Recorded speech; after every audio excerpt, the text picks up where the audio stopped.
So over here, you can see that I have multiple fields right here. And let's say what I want to do is I want to add in a bit of space after email to go ahead and separate out some sections.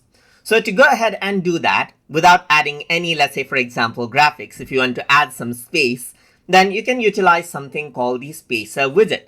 So to do that, you can go to the widget section and type in Spacer. And once you do that, you can see the Spacer Widget right here. You can simply go ahead and click and drag it right here, and the Spacer Widget is inserted right here, just like this. So if I were to go around over here onto widget setting, you can see height. You can go ahead and type in the height in pixel, and then you can see the space right here. Now, you can go ahead right here onto properties, duplicate this space, let's say for example, keep it somewhere else just like this as well.